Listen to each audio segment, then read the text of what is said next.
Hey, I'm Nick Bye and welcome to Pocket for Monday, the 18th of April. Today on the show, Ark Settlement, Soul Skills, and all of the things that are coming this week. Alright, here's what's been making headlines. And Trendy Entertainment and Studio Wildcard have settled their legal dispute outside of court. Late last year, Trendy's owner Insight Ventures filed a suit against the Ark Survival Evolved developer. It alleged that former Trendy president Jeremy Stieglitz had breached a non-compete clause in his contract when he jumped ship to work on Ark at Wildcard. The clause required that he offered Insight Ventures a 20% share of any game-related work he embarked upon for 5 years after he left Trendy. In a court filing at the start of April, Insight accused Stieglitz and his wife Susan, who co-founded Wildcard, of hiding money in offshore accounts and claimed that Jeremy owes them $26 million alone. Susan later tweeted that Trendy was seeking $600 million total. While neither party has made an official statement on what the final settlement figure was, an unofficial source puts it at $40 million. And staying with figures in the millions, Shovel Knight has passed 1.2 million sales. The challenging side-scroller launched in June of 2014, but through continual support for new platforms, it's managed to maintain a pretty steady growth in sales. According to developer Yacht Club Games, the two most popular platforms for the game are Steam, with 32% of sales, followed by 3DS with 29%. DayZ creator Dean Hall has launched a VR-exclusive game into early access. Out of Ammo is a first-person shooter/strategy game for the Vive. It's pretty much a wave mode shooter, but you play as an omnipresent general who can possess different units on the battlefield for better strategic control. It looks pretty cool, but will it ever leave early access? However, two things that are close to coming out are Doom and Halo 5's Firefight mode, both of which just got beta extensions. Running right now, the Doom multiplayer beta has been extended so that it ends today in America, which should push it neatly into Tuesday for us. So tonight's your last chance to hunt Demon Spawn until the game launches. And the beta for Firefight mode in Halo's Warzone has also been extended thanks to a bumpy launch over the weekend.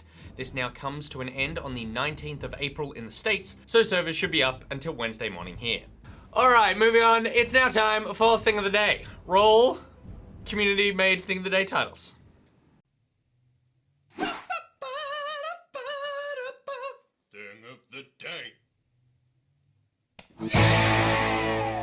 In Dark Souls 3, Gartax invaded a player only to find his adversary had already summoned in a bit of help. In the 3 against 1 scenario, Gartax desperately lured his opponents into a precarious situation and managed to win the day.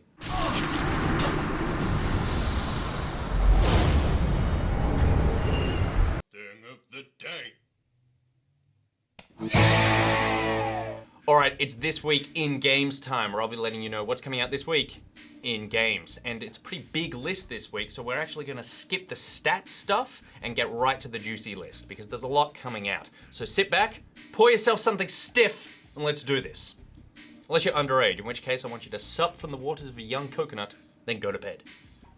The Gears of War 4 multiplayer beta starts on the 18th for Xbox One. If you bought the Gears Ultimate Edition on Xbox or Windows 10, then you'll get your invite in waves up until the 25th, after which it's a free-for-all open beta until May 1st.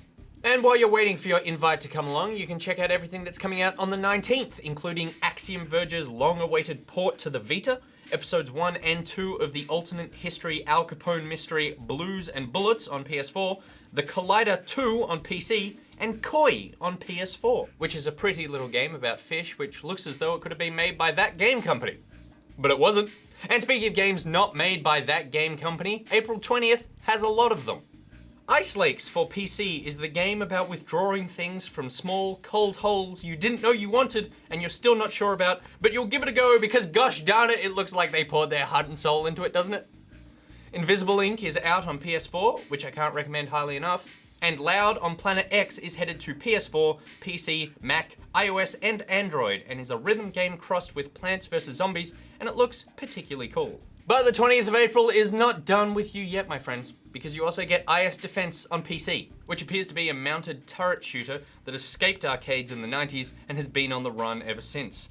Masquerade: The Baubles of Doom is also coming out on all the consoles and PC, and is a fantasy game with some gorgeous art and is published by an Aussie company. Pollen for PC and Rift is a sci-fi game where you can explore Saturn's moon Titan, and what it lacks in oxygen, it makes up for with sexy graphics.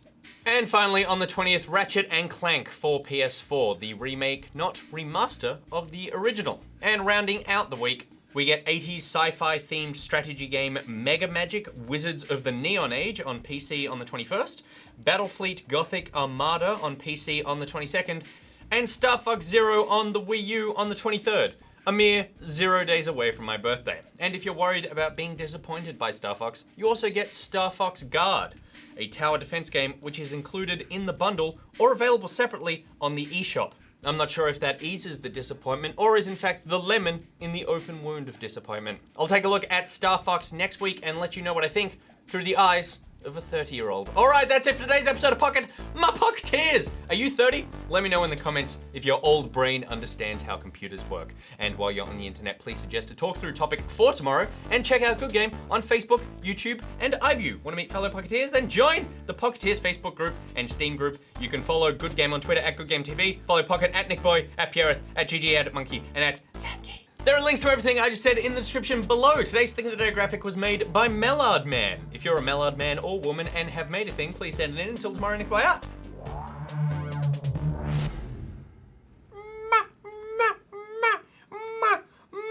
Gonna sneeze. Good.